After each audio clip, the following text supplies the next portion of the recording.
ख़वातीन हज़रात अस्सलाम वालेकुम। मैं सोना मेज़बान सईद बाट दसों तकने पे अपना चैनल कोटली की आवाज़। तो इसलिए अस शहीद चौक मौजूद हाँ, जिसे तुसें पता है अज 5 सितंबर यानी कि एहतजाज निकाल सी तो पहिया जाम शटर डाउन हड़ताल जारी है। तो असा तक्या फारूक सिकंदर साहब इत्थे बैठे हुए तो ये भी शामिल हैं। वैसे असा ये भी तक्या कि काफ़ी सियासतदान जोड़े साढ़े सन वो इत्थे नज़र नहीं आए, लेकिन ये मौजूद हैं। इन्हों को पूछा कि ये इत्थे यानी कि आए, इन्हें की किसी रोकया टोकया नहीं कि बाकी नहीं गए तो तुम कियां जाने पे हो। फारूक सिकंदर साहब जिस तरह मैं पूछा है कि बाकी सियासतदान पूरे नज़र नहीं इछने जेड़े अखवाने के असा ए या कोटली ने वो भी हाँ, लेकिन वो ए भी कोई नहीं था, वो भी कोई नहीं था, अवाम नाल भी कोई नहीं। सर जी शुक्रिया। मैं थोड़ा जहा बट साहब है, मैं ज़्यादातर लोग भी जानने नहीं, मैं असली है गैर रवायती जो बंदा जी सीधी गल। तो दूई गल है कि जे जिथे तक माड़ी अपनी आज़ादी है ना, मैं वो उसला भी आखना होना से कि शायद सिकंदर साहब भी हों तो मैं जी अपनी आज़ादी है या जी कोई गुफ्तगू कर रहे हैं फिर वो भी कुछ आखसन तो फिर मैं उन्होंने भी इस हवाले गल सुन सक। एक अपना मौकफ है तो बाकी ज़ाहिर है उन्हें लीडर जिन्होंने तुम गल कर रहे हैं एक मसले तन शिकार हो। वो मैं गल करना पाया सा कि हूँ काफ़ी देर हुई है इसकी धरने आखो या उसी चीज़ तो एक असन हर कौम ने एक मजमूई एक उसने एक स्टेमिना होना। असाना भी मैं जितना तक अंदाज़ा लाया कि एक डेढ़ घंटा असाना कोई प्रोग्राम जड़ा है चलना चाहिए। अच्छा तुम गल करने पे हो कि काफ़ी टाइम नहीं स्पीचा चलियाँ पियाँ तो यानी 1.5 घंटे ना खाली प्रोग्राम होना चाहिए। तो स्टेज सैकटरी काफ़ी कोशिश करना पाया कि जेड़े असा ना लिखे हुए वो है यानी कि उन्होंने बुलाया जाए, लेकिन उसको कई बंदे माइक भी छीनने पे इस तरह उस तरह कई की तकरीर का शौक भी होना है तो कई ना अज मौका लभा तो उन्होंने शौक पूरा करने दी है। उन्होंने ये असली शौक नहीं गल नहीं अज एक मसला है सानू जिस आस्ते कट्ठे होए किसी शौक पूरा करने आस्ते कट्ठे ना होए। तो मैं आना से कि इत्थे तुसा एक नाराज़ ना करी सकने एक मुकर्रर एक पार्टी वाले तो फिर तुसा लीडर ही आखने हो वो उस पारली हुकूमत भी खुश करना इस हुकूमत की भी खुश करना तो थल्लू ही नहीं उपरा तक माड़ा खल मसला एक ही है कि नाराज़ कोई ना हो जाए। इस मसले तरह हमेशा शिकार रहने तो मैं तो कदे रहा ही ना। हूँ सच्ची जी गल है कि मैं आज़ाद जी जिंदगी है अज भी पार्टी मौकफ माड़ा शुरू तो रहा कि इस इतिहाद ही शामिल ना हो। अज भी मैं आना जी आज़ाद कश्मीर गौरमेंट है एक जनानी है तो 4 कसम मनो अजें तक तुसा पोर्टफोलियो कोई नहीं दिता। बजट जिस तरह बगैर बहस तो पेश होया ये आसानी मैं समझना कि इस असैम्बली को कुछ मंगना या आसानी पार भी असैम्बली सी ये उन्होंने सच्ची गल है कि एक शर्मिंदगी तो इलावा कोई बाकी किहड़ी जगह वो कोई डिलीवर करने दे तुस आखो जी ये असैम्बली ने बंदे अंदर बैठे हुए असां आस्ते कुछ कर सन। ये असैम्बली जो मैं समझना कि उस दिन भी मैं कोटली नाली इतने प्रोग्राम होया सी शाह गुलाम कादर मैं सवाई शर्मिंदगी ने ये असैम्बली है। मैं खुद समझना कि इस पार्लिमानी जमहूरीत थी इस असैम्बली या जो कुछ होना माड़ा अपना ईमान उठना पाया एतबार उठना पाया कि इस असैम्बली जे क्या कर जिथे बजट बहस नहीं होनी जिथे जनाब वो वज़रा की जी तादाद मुकर्रर सी 13वीं तरमीम उत्थे कोई बहस नहीं होनी। तुसा ख्वाजा फारूक वोट दिता अनवार उल हक साहब भी ठीक है वो उन्होंने वज़ीर आज़म तो मुड़ी तो हफ्ते बाद वो कायदे हिज़्ब इख्तलाफ बनी ये मतलब एक तमाशा है ना। तो इन्हों को मैं समझना भट्ट साहब इन्हों को तुसा जड़ा एक गल आने ना कि इन्होंने वज़रा को जिन्हों को अपने महकमे नहीं कल ना कोई पता नहीं इन्हों को तुसा तो अको करो नहीं ये जी अवाम की ताकत है आम एक कट्ठी एक आवाज़ होती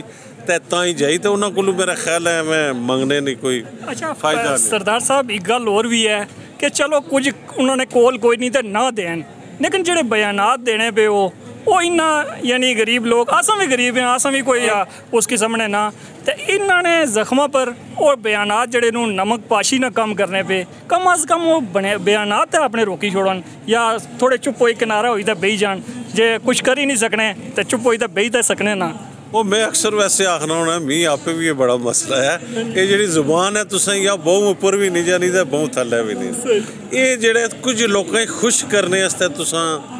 ऐसे बयान तो मैं समझना कि इस नाम मुहासबा लोग ही करना अज भी मैं कोई पूछना सी है कि जी ये उपर ठीक किस तरह हो सन मैं जे अस ना म्यारी शादियाँ तो मदमदारियाँ तो तुसा पहले अपने म्यार बदलो ना जड़ा अवाम नाल इसलिए नहीं खलता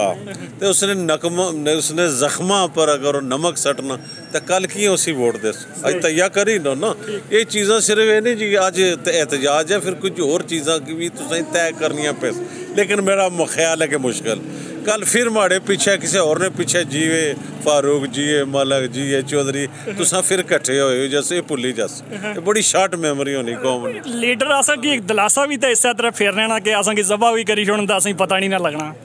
तो बस फिर ये तक ना एक मजमूई शऊर अपने अंदर आगाही एक चीज़ पैदा करनी पे अगर इन्हें चीज़ें ठीक करना तो फिर ये करना पे सी मेरा ख्याल है कि आस्ता आस्ता शायद इस तरह असनी ये जिस तरह नहीं आज चली एक तरबियत इस चीज़ बड़ा पॉजिटिव है। इस तो पहले भट्ट साहब ने एक 11 फरवरी जिस दिन बाद इतना एक प्रोग्राम होया सी तो 1984 फिर रेस्ट हाउस भी सड़िया फिर तुसाना जनाब PWD ना भी सड़िया टैक्स ना दफ्तर भी सड़िया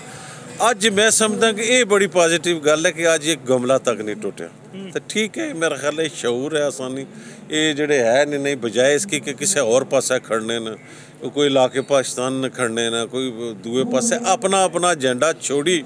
तो आवाम ने हक नहीं गल कर सन मैं बट सब दसा अपने घर हूँ मैं समझो इसलिए कल ही हाँ असा 3 मीटर लवाए 3 मीटर लवाने मतलब है कि टैक्स घट पे जितना जाहिर है यूनिट तो हूँ मैं सोचना हूँ 6 जाठी है तो पुरानी गल है कि 6 मीटर लवाने पे मैं कला बंदा है घर कोई मतलब है कोई इतना खर्चा नहीं है लेकिन उस तो असा भी तंग हाँ। अच्छा सरदार साहब एक गल ये भी तो इतने उल्टी है ना वैसे मैं भी काफ़ी टाइम बाहर रहा उधर बाहर ये होना कि जितनी ज़्यादा यूनिटां सड़सन यानी 100 तो ऊपर यूनिटां सड़नियां जैसे होंगे वो बिल घट अछना जैसी है उस पर टैक्स घट लगती है इतने उल्टी गंगा पेनी है कि जितनी ज़्यादा यूनिटां सड़सन टैक्स वो डबल ट्रिपल चुपर होना जैसी है तो इतने और कि सीधी चीज़ होनी चाहिए दसो ना कोई सीधी चीज़ दसी छोड़ो ना मतलब है गल है कि ये अज भी गल करने से कि ये असाना स्पार्को जड़ा पाकिस्तान बनया सी इंडिया तो पहले बनया सी और बड़ा अच्छी रेपुटेशन सी अच्छे अच्छा सरदार साहब कोई मेमोरी ना मसला बनी ऐसा वीडियो काफ़ी ज़्यादा बनाई छुड़ियाँ जिसकी वजह तो वो मोबाइल जगह घट हुई तो तुसा गल करने पे से हो कि अग्गे कड़ी कोई सीधी है यानी कि गंगा पैनी पई कि ये उल्टी गंगा पैनी पई है ये बस ये गल है जिसने तुसा ने फोन की शार्ट जी मेमोरी है ना इस तरह इस कौम ने भी बड़ी शार्ट जी मेमोरी है ये कल भुली जसन असा नाल केड़ा खलता सी असा मसला क्या सी कल फिर नहरे वाह जीवे जीवे जीवे तो मैं समझना कि एक अज मौका है कि शोर दिता जाए मैं उन्होंने भी तो कि असा ने जेडे कोटली ने होर भी मसाइल असा ना सीवरेज है वायद जिले हेडक्वार्टर है जिधर सीवरेज कोई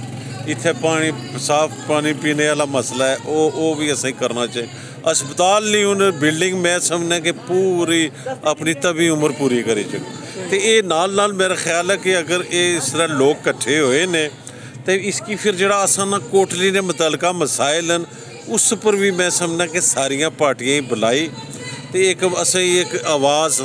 बनी तो ये अपने मसाइल वास्ते अगे वधना पे ठीक है। अच्छा अज जड़ा एहतजाज होया भरपूर होया पहिया जाम ही होया शटर डाउन भी होया इस ना एहतजाज ना कोई हुकूमत पर असर पेसी है चलो गल है कि उन्हें अपनी आवाज़ तो बुलंद की ना जी उन्होंने IMF है कि उन्होंने तक तो कम से कम पहुँची ना एक टाइम है कि मैं सच्ची गल है कि लोग मैं वैसे अक्सर आना होना कि जरा असा ना साउथ वाला है ना इतों ही नहीं तो पिंबरा तक इत्थे कोई असा ने अपने हक आस्ते कोई बाहर निकलने नहीं रवायत ही नहीं आदत ही नहीं कोई असा नहीं अपनी आदत जेडे बंदे जाने DC SP साहब को सैल्फियाँ बनवाने तो वापस आई जाने इस चीज़ा खुश हो जाने बाकी कोई मसला मसाइल नहीं ये पहली बारी निकले तो वो भी मजबूर हो निकले मेरा ख्याल है तो इसलिए तक अपना सलाह देनी सी कि बिल जमा करानी और कोई चारा भी तो कोई नहीं सी ना नहीं बिल्कुल अपनी सही आवाज़ तो बुलंद करनी चाहिए जी कोई जुल्म है कोई कम से कम हाथ ना रोको उसकी नहीं है तो कोई उसकी ज़ुबान ना रोको उसकी नहीं उसकी बुरा भी आखो तो आज बाहर निकले ना अपनी ज़ुबान ना लाके है तो बाकी चलो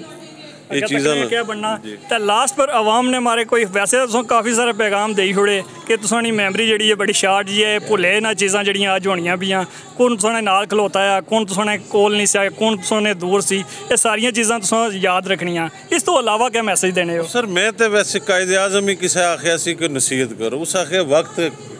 नसीहत कराई छोड़ना। तो मैं तो वैसे ही आदत नहीं कोई आखने नहीं चढ़ा कि ये करो वो करो, ये हुआ गल है कि वक्त तुसें नसीहत सिखाई छोड़सी सिखाई या ना, वक्त सिखाई या ना, तो उसलै तुसें कोई नसीहत करना दा असर ना होवे, ते वक्त ने जे हादसे होने रहने नाल तुसें सिखाने भी रहने। ते ये गल है कि अपनी एक गल तो चेंज हुई ना कि वैसे क्रेडिट पुंछ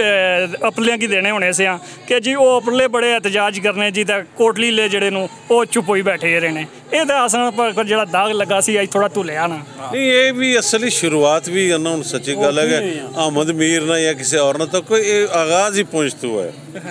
हुण पिछले साल इलियास तनवीर साहब वज़ीर आज़म सन, तो ये इत्थे असन एहतजाज बड़ाली भी होया,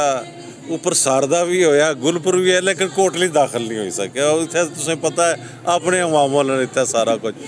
उस जड़ा इसने खिलाफ सी कि वज़ीर आज़म तनवीर इलियास ना दादा साहब चेयरमैन शरीफ साहब भी मौजूद सुना तक अंदाज़ा करो। तो अल्लाह ना फजल है, मैं समझना कि अज भी शायद ना हो, लेकिन सारे लोग जिसले तकलीफ ही चाहे ना करो वो बुला बनी या कट्ठे होइए तो मुश्किल से अंजुमन सताइश बामी एक है जी आसानी जाहिर है इतना कोटली सवाए सेल्फियां ने सवाए फोटोआं ने। वो DC साहब ने नाल जड़ा दरवाज़ा है दफ्तर ने, मैं उसकी आना ना बेचती दरवाज़ा ठीक है। हाँ वो पिछली दफ़ा DC अमजद साहब सन तो वो जड़ा वलायती सी वो उतों असें उधर दूए पासों भेजने होने से, तो उसकी तो मैं उसने नया बाया तो बेचते दरवाज़ा, तो असा ने बस ये लोग अगर बेचते दरवाज़ा को लभी जाए तो उतों कोई बख्शिश हो जाए आसानी, तो इसे चकरा ही रहने आसा। तो अल्लाह ताला कोई एक मौका देता, तो मैं वैसे कि शायद ये कोई इतनी अल्लाह करे अगे अपने कोई हक हकूक उस आस्ते भी इकट्ठे हो सकन। तो इसलिए गल है कि जिसलै भी कोई हादसा होना, सच्ची गल 10 एक दिन रौला पैना ये जनाब सड़क नहीं ठीक मोड़ नहीं, तो 10 दिनों बाद भुली जाने। तो माड़ी दुआ है कि ये जेडे कोई हादसे सन होने नहीं भुलना, याद रखन फैसला करो। जिले आने ना इंडिया जाने के गरीब की थाली में पुलाव आ गया, लगता है देश में फिर चुनाव आ गया। ये जिले चुनाव अच्छे तो ये गल्लां याद रखन तो बेहतरीन उम्मीद पैदा हो सकनी थोड़ी। बस तुसां याद कराने रोने